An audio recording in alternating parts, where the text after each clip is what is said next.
there, guys. It's Tara with Be Well Healthy Living. Today I'm going to talk about your environmental health. So basically, that is the external environment around you. Now, it can pertain to your home environment, it could pertain to your work environment, it could pertain to if are there chemicals in your outer uh, environment, your city that you live in, how that affects you. So all the things that are external from your body, but um, it still affects your overall health. In America, success is often measured by how much you acquire, how big your house is, what kind of car you drive, how much stuff that you have. Do you have the boat? Do you have the RV? Do you have all of the stuff? So typically, the more stuff you have, the more successful you are. But I'm going to challenge that because studies have shown that the less objects you own and the more you invest into experiences, the happier you are.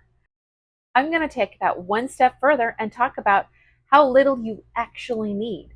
So, I did a little experiment for 9 months, and I lived in my RV. It was just a 20-foot travel trailer, and it was approximately 150 square feet of living space. And I lived in 150 square feet of living space for about 9 months. And so there's some interesting things that came out of that little experiment, and I'd like to share kind of some of the stuff that I've learned that's also backed by research. So minimalism, which is the art of owning less and basically just what you need, is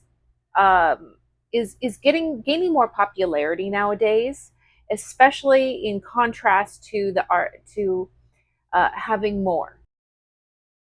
When you live in a space that's full of clutter and full of objects, you're going to feel subconsciously. You may not see it you may not recognize it, but you're going to feel it subconsciously. You're going to feel agitated. You're going to feel there's more stuff for you to take care of. There's more stuff to do. You're going to feel more stress if your environment has more stuff in it, more clutter. So the less that stuff that you have in your environment, the better. So with minimalism basically says that you're going to just have what you need. You're not going to have too much excess. Now, it's okay to have a little bit of excess, and I'm not going to say excess, actually, it may be not excess, but it's okay to have a little bit extra in certain areas. For example, I love blankets because blankets are a way to feel warm and cozy. So I use them as a decorative element. And those types of decorative elements can add warmth to your environment that makes you feel cozy. So sometimes you might not need 5 blankets, but if you have one on your couch, if you have one on your bed, if you have extra in the closet for maybe one guest or something like that. But it's not having 20 blankets, but it's maybe not having the one blanket that you need. There's a happy medium somewhere in between. So if you just have what you need with maybe a little bit extra, that's the sweet spot. And that kind of pertains to all areas of life. So let's go through maybe your junk drawer. How many pencils do you might have in your junk drawer? Pens, pencils that you've gathered along the way. Well, you really don't need 50 or 20 or whatever. You might need 5. You might need a good pencil to have. You might need a few pens or whatever. But again, it's about finding that balance. Maybe one with what you need and a few extra. The more stuff you have also requires more energy to maintain. So for example, let's say a house. Let's say you own a large house with a large yard. So that's going to take added expenses to maintain the yard. So you're going to either have to hire somebody to take care of it, which is going to be an added expense, or you're going to have to do it yourself. So do you have the time and energy to expend on taking care of that yourself? However, when you have a smaller space, maybe you just have what's sufficient. You don't have to worry about that type of maintenance.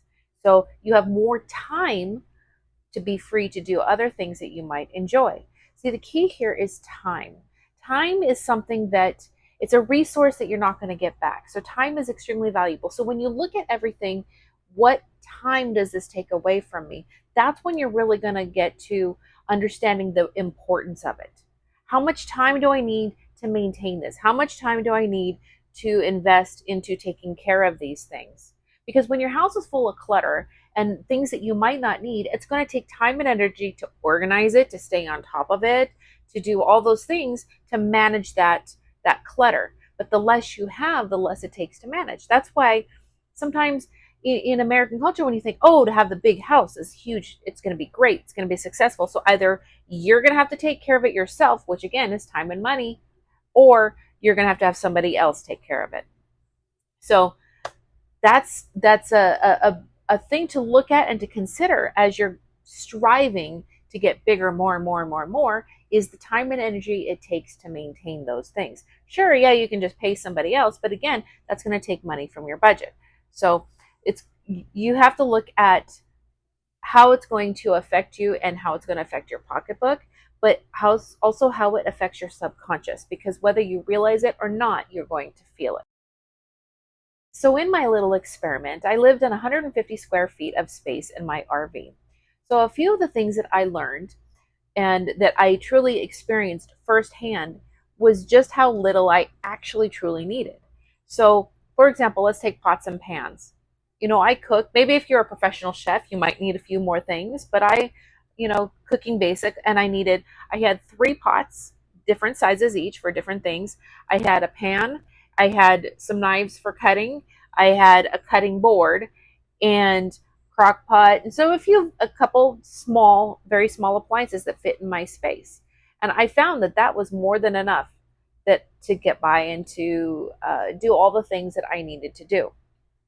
It also challenged how I perceive things outside when I'm shopping. So for example, if I'm out shopping and I'm like, oh, that's a really cute item, that would be great. But I had to think to myself, where's that going to go? Where am I going to put it? Do I have actually space for that thing? So most of the times the answer was no. It was cute, I could admire it, but I knew that it was not going to fit in my home. So it saved me money there to invest into other things later on, more experiences, but it saves me from having to bring more stuff into my house that doesn't need, it's just going to pile up, because when it doesn't have room to breathe, you're not going to be able to appreciate that thing. So yeah, so it really helped save money on a lot of things. It helped challenge the way I shop, challenges the way I look at things. So every single thing, every single decorative element that I brought in my home was showcased to a point where I'm like, I could appreciate that because I could see it, I could value it. So for it to take space in my home, it has to have value. It's kind of like that Marie Kondo, that joy of you look at each item and say, does this bring me joy? So every single item in my home brought me joy. If it didn't bring me joy, it was out, because it wasn't valuable enough to take up space in my precious little 150 square feet that I had. So if you're organizing your home, there's a great method. It's one of my favorite methods for downsizing, called the container method. And so basically what that is, and there's some really great influencers that have done videos on the container method, but that's one of my actually all-time favorite methods. Is if you have one container, let's say you have, I've seen this one done for like a jar of pens. So this is your only container that you have. So all your pens and markers have to go into this container. If you have too many and they don't fit, you got to get rid of them. You're only allowed to keep what will fit inside that one particular container. If I find the link to that video, I can post it down in the comments below. But anyway, so that's all you're allowed to have. So it basically will hedge you in and keeps you, it's like an external way to help keep you focused so you don't buy more. Because if you're out and you're like, oh, that's a great marker, or that's a great this, but yet you have that container that's already full, you're going to say, oh, my container is full, I don't have room for that. So either A, I'm going to have to get rid of stuff, or that I'm not going to get it. So it's a great way to downsize your space and just say, what will fit in this? If it doesn't fit, then it's got to go. So that RV space of 150 square feet became my container. So whatever fit in that container, I was allowed to keep. Whatever didn't fit had to go. But it's not just anything, because it has to look nice. It has to take up space, because the more breathing space you have between items, the more at peace you feel. I know it's a really weird thing to think, because you're thinking, oh, if I have more stuff, I'm going to feel better because I've got more. No, it's actually quite the opposite. The more breathing space that you have between your items, the more at peace, the more calm you're going to feel. Give it a shot. Even if it's just one cabinet, try it on one cabinet. Maybe let's take your coffee cups. There's no need for, let's say, a family of 4 to have 20 to 30 coffee cups. You just don't need that many coffee cups. You don't need travel coffee cups, ceramic coffee cups. You don't need that many. Unless you're doing fancy soirees every other weekend and you actually have guests that necessitate all of those coffee cups, you really don't need it. So try downsizing, even if it's just putting in a box and putting in your garage just to test my theory. So if you're a family of 4, maybe have your 4 cups and then maybe just a couple extra. So downsize it dramatically and let more space on your shelves in your cabinets. So that way, when you open your cabinet, you're going to see simple, what exactly your favorite coffee cups, exactly what you need with more breathing space in between those cups rather than all piled and shoved in as many as you can, and just see how you feel. Do that little experiment. Maybe it's a clothing drawer. So try taking out everything that you have in your drawer and putting in only the things, only your favorite things, taking out what you maybe don't have a connection to, and allowing breathing space to be in there. So it's not so crammed, it's not so tight, not so shoved. So try that out, and I guarantee you're going to feel a heck of a lot better. It's kind of crazy how opposite is. Now, I'm not saying that you have to have nothing in your house. I am a huge, I do decorating as well, and I love to fill my home with cozy elements that bring that feeling of warmth to your home. So those are also great videos for the future, is to show you how to bring warmth into your home so you um, feel more relaxed, because your home should be your paradise. It should be your place where you go for refuge from the crazy world outside after a long day's work, or from crazy days on the traffic, from traffic in the freeways. So you come home, it should feel relaxing. So how do you make your home relaxing? So that's another thing. It sounds like really crazy on a wellness channel to be discussing how to decorate your house, but it actually is related to your environmental health, because when your surroundings affect how you feel, it makes a huge difference if you have clutter or if you have elements that bring you warmth, space that's going to give you peace. So that's going to be a fun thing to do in the future, is to do videos on decor, how to bring warmth and make your home more inviting. Another thing that I learned with the living in 150 square feet of space is that, yes, my home was cozy. I loved my little space. It was so warm and so inviting to me. I loved to go in there. But really, the importance of what happens outside the 4 walls of your home is just as important.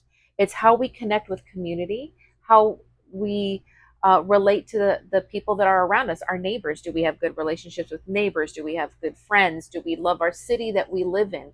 Do we feel connected to the city as a whole, or maybe even the state? So those are all things to look at. But everything is outside the door should be just as important as what's inside that house.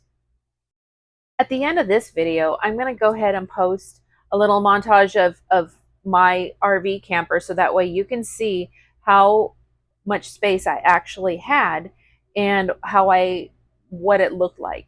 So the walls weren't barren. I had artwork on the walls to make it beautiful, warm, and inviting, but yet I didn't have too much. I had just enough bedding to make it nice and warm and cozy, but yet not overwhelming that I was like, what am I going to do with this? So, and that'll even relate to the bathroom. How many lotions do we need from Bath and Body Works? Yes, we all love to smell good, right? But do you really need 20 lotions? Because that's going to take forever, and then they're going to go bad, and then it's just more clutter in your house. So you really don't need that many. Maybe pick a few of your favorites. You can still have a few. You don't need just one, but maybe a few of them that are your favorites, and then get rid of the rest. So when our American culture tells you that you should have more, because if you have more, you're going to be happy, it's all marketing. It's all propaganda. You don't need more to make you happy. You actually need less. You don't need all that. And what's great is, even in this tough economy, even when things are in the prices of inflation, everything is inflation right now and the prices are going crazy, you can save some money by not buying as much as you think you might need. So give it a shot. Try asking yourself these questions. Take a cabinet, take a drawer, take something, and try to downsize that and use that as your container. Use that as a way to say, This is all I'm going to allow myself. Anything else, I'm going to either donate, throw away, or give away, or just get rid of. And I'm not going to add anything else. And if I do add anything else, I have to get rid of something else first. So owning less is good for so many ways. It's good, and because it's your environmental health, it's how your environment affects you and your mental health and your emotional health. So let's work on having a great and warm, inviting space, less stuff. So in the section below, I will go ahead and put a link to the video that I think is really good to explain the container method. That's a really great way to get started, and that was a revolutionary way to minimize and downsize. There's also another really good influencer out there, Joshua Becker. He is one of the best minimalism voices that there is out there, and he's got some great content as well that he posts. So I will also put down and below the information to his channel because he's got some great stuff too.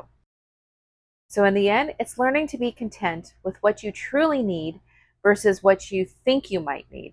You don't need tons of stuff. Okay, gang. So in summary, focus on what you need versus all the things that are out there pulling and grabbing your attention. Don't focus on the propaganda. Don't focus on the commercials. Don't focus on anything that you think you might need because you think that your happiness is attached to that object, because happiness is not attached to objects or how many of objects you have. Happiness is within. So when you learn to change your relationship to the items around you, it'll affect your mental health, your emotional health, your spiritual health, and your environmental health, and it helps your pocketbook as well. So thank you guys. Thank you for liking and subscribing. Please comment and share. Also, I'm going to attach this video of the space that I lived in so you can see how much 150 square feet of space is and what I made my home. It is possible. It is doable. I'm also excited to share that the 150 square foot challenge is over. And I wouldn't necessarily say it was a challenge. It was the best experience, one of the best experiences of my life. I took my RV and I went cross country. I went through multiple states. I drove coast to coast, and I've been experiencing things that I've never experienced in my life. So living that RV experience has been phenomenal. But that's more content for future videos. So take care, guys. Peace, blessings, and good health. Here's a 2016 Coachman Clipper 17BH bunkhouse model. It has the front window. Right now it's closed, but it does lift up, so you have extra light in the daytime.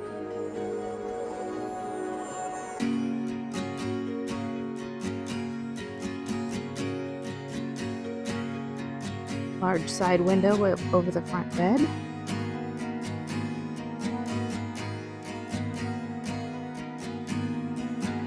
Side door for bikes. The bunk beds are right here, top bunk there, bottom bunk here. So you can convert it by flipping up the bottom bunk to a bike locker underneath or extra storage.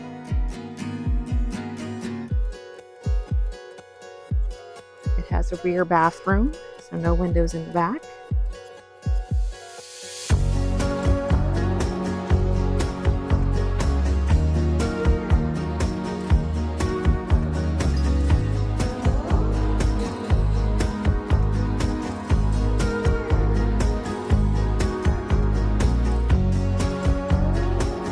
Let's go in and take a look.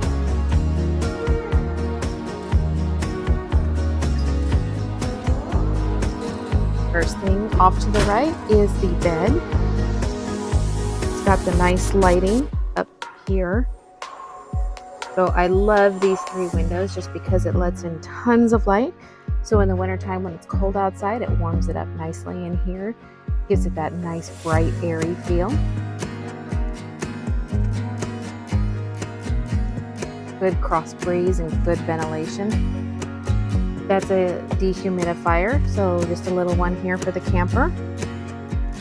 Also, there is a foam topper on the bed, so it does make it much more comfortable. And there is rubber lining underneath to let air flow underneath the mattress as well. One of the other things here is that there is storage back in here. So back behind there's really good storage. So it's great for storing extra blankets or pajamas or anything like that. Here's the dinette. The dinette does fold down into a bed.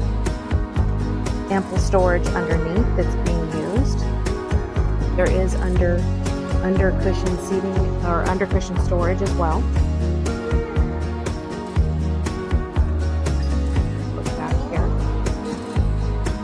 Nice size small fridge here. It does have a small freezer in it.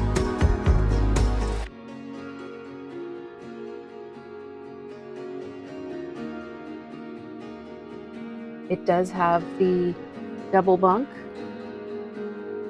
So this right now is a double mattress. I took the mattress from down there and put it up here, so it's extra cushy here. So it gives one bed with extra cushioning, so it makes it extra cozy. And then the bottom part here is just used for storage.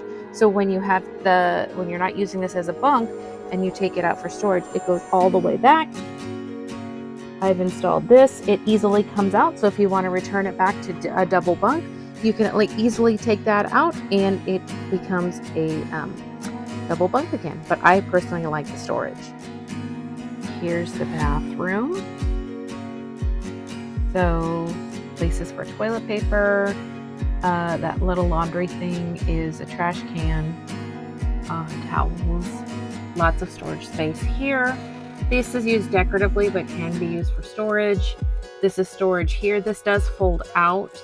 However, I did put the little chain on there to keep it nice and tight, just because it makes it a little bit easier to maneuver in here. So anyway, lots of room for extra toilet paper here. You can put them on there, or you can store some extras in another cabinet. And then there's the space there. It does have a bathtub. A small person can fit in there. I am an adult, 5'5", and it's pretty tight. I have sat in there before, but I wouldn't say it's the most comfortable thing, but it does make it a lot easier when you're trying to do other things, like if you were, washing, clothes by hand, or if you had any other projects that you were working on. That tub makes it really nice and handy. So there's that. It has a 6-gallon hot water heater, so you do have to turn it off just a little bit right there. So there's the knob. You kind of you put the shampoo in, and then you kind of turn it off for a second, and then turn it back on when you need it. That helps conserve the hot water. It has a nice skylight. Love the skylight. And the shower curtain rods actually do really well for holding up extra, for holding the shower caddy. So it has all the extras that we need. And so you can tie back for when it's in travel. You can tie back the shower curtain so it makes for a nice swag. Or you can actually close it. Keep it closed if you have it, however you prefer. So shower curtain, the vent there, which is nice to let extra light in. It does have an extra switch to turn the fan on. So brings a little extra fresh air in there, but it works great. The only thing is we have to remember to close it if there's any chance of rain. So I always keep it closed because I don't want to be out and about or forget that it's open and then have it rain. So I'm always precautious about that, but lots of light in here between the skylight and the vent. And so plenty of room to hang towels. So nice size bathroom here. So this can be removed. These are just shower curtain hooks, but I like the extra storage, so that's why I keep that there. So works great. These are doggy waste bags. So this particular brand of doggy waste bags fits really good as trash can liners in that little laundry bucket. So anyway, you can actually take out like I said, you can take out the decorative elements of it if you like for extra storage space, but I think it looks pretty darn cute in there. So anyway, so this is the bathroom.